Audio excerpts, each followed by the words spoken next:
लड़की ने उड़ान के दौरान कुछ अजीब देखा। हवाई जहाज काफी देर से उड़ रहा था, लेकिन वे अभी भी एक अंतहीन आदिम जंगल पर उड़ रहे थे। एयर होस्टेस से पूछने से पहले उसने बाहर एक धमाका सुना और प्रोपेलर रुक गया। कॉकपिट में कप्तान भी घबराया हुआ था। जीपीएस सिग्नल खोने से विमान दिशाहीन हो गया था। ईंधन भी खत्म हो चुका था। रेडियो पर कोई जवाब नहीं मिला। निराश कप्तान ने फोन से वीडियो रिकॉर्ड करना शुरू किया। फिर विमान अनियंत्रित होकर घूमने और गिरने लगा, लेकिन कप्तान की सूझबूझ से विमान सुरक्षित उतरा। यात्रियों को मामूली चोटें आईं, लेकिन एक एयर होस्टेस की गर्दन टूट गई। लोग कप्तान की हालत देखने उठे। दरवाजा खोला तो देखा उसकी छाती में एक शाखा घुसी है। वे उसे बचाने की सोच रहे थे कि क्षतिग्रस्त इंजन से धुआं निकलने लगा और फिर आग लग गई।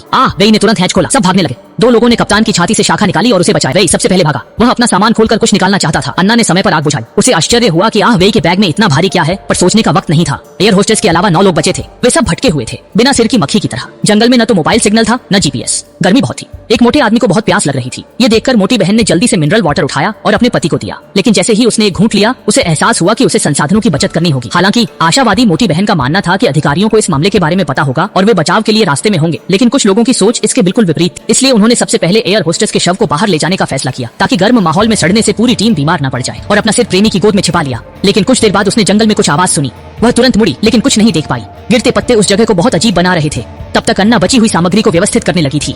मोटी बहन को डर था कि वह गुप्त रूप से गठबंधन को छिपा रही है और मदद के नाम पर निगरानी कर रही है, लेकिन इससे अन्ना भी मन ही मन नाराज हुई। आखिरकार कप्तान बेहोशी से जागी। अजीब बात यह थी कि उसने सबसे पहले कहा कि दुर्घटना उसकी गलती नहीं थी और उसने मदद के लिए पुकारा था, लेकिन जब किसी ने जवाब नहीं दिया तो उसे पता नहीं चला कि क्या किसी ने उसकी मदद के लिए कॉल सुना भी था। दूसरे व्यक्ति को बहुत दर्द होता देख काले गठबंधन ने चश्मे वाले डॉक्टर से चोटों की जांच करने को कहा। पता चला कि जब एयर होस्टेस की मौत हुई, तभी चश्मे वाले ने अनजाने में कहा था कि उसकी मौत गर्दन की हड्डी टूटने से हुई। ऐसी पेशेवर भाषा आमतौर पर सिर्फ डॉक्टर ही जानते हैं। ऐसा देखकर चश्मे वाले को मानना पड़ा कि वह पहले डॉक्टर हुआ करता था। फिर उसने कप्तान की चोटों का आकलन शुरू किया। उस वक्त उसे आंतरिक रक्तस्राव नहीं हुआ था, जिससे शरीर अकड़ जाता, इसलिए चोट ने महत्वपूर्ण अंगों को बचा लिया होगा। तो उसकी सांस फूलने का कारण सिर्फ फेफड़ों पर दबाव और खून जमना हो सकता है। ये सुनकर सब चुप हो गए और बचाव की प्रतीक्षा करने लगे। लाओ हेई ने कहा कि रात लंबी है, सब अपना परिचय दे सकते हैं। कम से कम कप्तान की स्थिति में वे मदद कर सकते थे। उसने खुद को बीमा जांच करता बताया। आजकल बहुत लोग धोखाधड़ी के लिए दुर्घटनाएं करवाते हैं। उसका काम असामान्य घटनाओं का पता लगाना है, इसलिए वह चश्मे की पृष्ठभूमि की सावधानी पूर्वक जांच कर सकती है। इस यात्रा पर उसने अभी काम खत्म किया था और वापस जाने की सोच रही थी। चश्मे ने मजाक में कहा कि शायद लाओ हेई ने कोई गुप्त रहस्य खोज लिया था, इसलिए दूसरे पक्ष ने यह दुर्घटना करवाई ताकि वह मर जाए। लाओ हेई ने हंसकर कहा कि उसने जाते समय रिपोर्ट दे दी थी। सुनहरे बालों वाली लड़की और उसका पति नवविवाहित थे, हनीमून से लौट रहे थे। मोटे भाई बहन कई मोटल चलाते थे और अमीर थे, इसलिए अब दुनिया घूम रहे थे। अन्ना ने कहा कि वह भी दुनिया घूम रही है, पर अपने काम के बारे में ज्यादा नहीं बोली।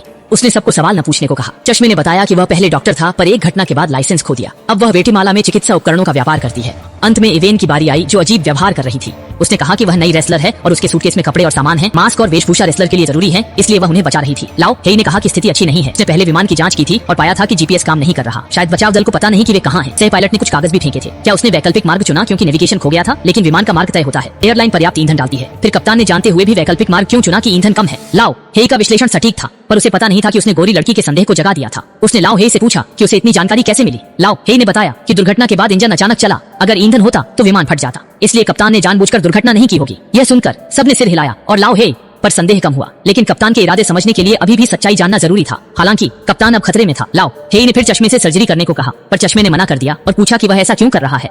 अनाई और सभी को लाओ हेई की बात माननी थी, पर अन्ना के भाषण ने सबका ध्यान खींचा। उसने पास के पहाड़ पर एयर कंडीशनर देखा, संकेत पाने के लिए चढ़ने की सोची। लाओ हेई ने कहा, अब देर है, कल सब मिलकर कोशिश कर सकते हैं। दाढ़ी वाले ने कहा, वो मजबूत है, पर दवा सिर्फ 6 दिन की है। खांसी फिर से आई। सुनहरे बालों वाली लड़की ने गुस्से में कुछ लोगों को डांटा, फिर दर्द कम करने में मदद करने के लिए भागी। चश्मा अभी भी नहीं बैठ सकता था। कहा कि मदद करना चाहता था, पर सर्जरी के औजार नहीं थे। मोटे भाई ने जेब से रूमाल निकाला। हाँ, यह लगता है चश्मे ने डॉक्टर होने की गारंटी नहीं दी। उसके ऑपरेशन के दौरान कप्तान ने सफलतापूर्वक ऑपरेशन पूरा किया। सुनहरे बालों वाली लड़की डर से प्रेमी के साथ केबिन में छिपी। अचानक बाहर रोशनी चमकी और एक आकृति दिखी। जब उसने ध्यान से देखा तो कुछ नहीं था। भाई जी ने सोचा। वह घबराया हुआ था और भ्रम हुआ। मोटे भाइयों ने आहबेई के सूटकेस पर नजर डाली। मोटी बहन को लगा दूसरे के पास कोई राज है। उसने पति को अपने लिए हवा भूलने को कहा, फिर मौका देखकर बॉक्स खोलने दौड़ी, पर सूटकेस पर ताला था। आखिर में वह खाली हाथ लौट आई। अब सभी एक दूसरे के खिलाफ हो गए थे। सब एक दूसरे पर शक कर रहे थे और बात वैसी ही थी जैसी वे सोच रहे थे। रात को जब सब सो रहे थे, एक आकृति कपड़े लेकर कप्तान के पास गई। उसने कप्तान का सिर दबाकर उसे मार डाला। अगले दिन सबने देखा कप्तान मर चुका था। सबने सोचा वह बदकिस्मत था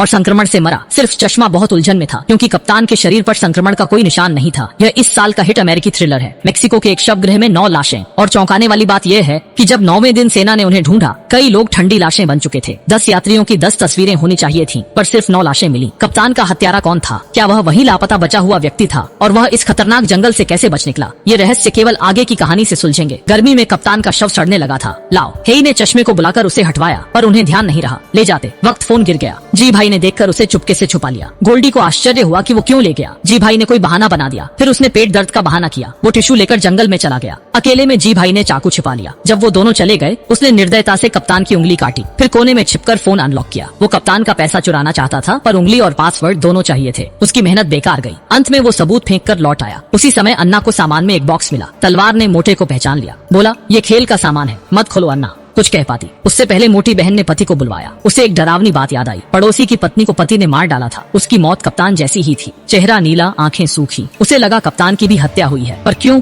वो नहीं जानती थी। तभी उसे पीछे से कुछ आवाज सुनाई दी। मुड़कर देखा तो कुछ नहीं था। डर के मारे उसने आंखें बंद कर ली। अन्ना गोल्डी के पास बैठ गई। वो सबके बारे में जानना चाहती थी। बातों में गोल्डी की अजीब बात पता चली। उसे अपनी कही बातें याद नहीं थी। उसके साथ कुछ अजीब हुआ था। वो एक अमीर लड़की थी। इलाज करवाती गलती से ड्राइवर जी भाई से मिल गई। पागलपन में दोनों शादी करना चाहते थे, इसलिए वे हनीमून पर निकल पड़े। अन्ना चुपचाप उन्हें शुभकामनाएं दे सकी। बाकी 5 लोग मदद का इंतजार कर रहे थे। बाकी 3 ने पहल की। उन्होंने विमान का जीपीएस हटा दिया। जांच में पता चला वह खराब नहीं था, पर काम के लिए लंबा एंटीना बनाना होगा और उसे ऊंचाई पर रखना होगा। अच्छा हुआ अवेई ने बिजली काम सीखा था। वह आसानी से एंटीना बना सकता था। सबने सूर्यास्त के बाद जाने का फैसला किया, क्योंकि दोपहर की धूप बहुत तेज थी। सभी लोग सोकर ताकत बचा रहे थे। तभी सुनहरे बालों वाली लड़की को आवाज सुनाई दी। आंख खोलकर देखा, कोई जंगल में छिपा था, पर सिर घुमाते ही वह आकृति गायब हो गई। उसके साथ 2 और चीजें गायब हुई। एक मोटे भाई की दिल की दवा, पता नहीं उसे लेने का क्या असर होगा। दूसरा विमान के अंदर का सामान। अन्ना ने देखा, सुबह से बहुत कम हुआ। साफ था किसी ने जानबूझकर लिया। लाओ हेई ने तुरंत अलमारी को तार से बंद किया। अगले दिन सामान बांटते वक्त खोलने का फैसला किया।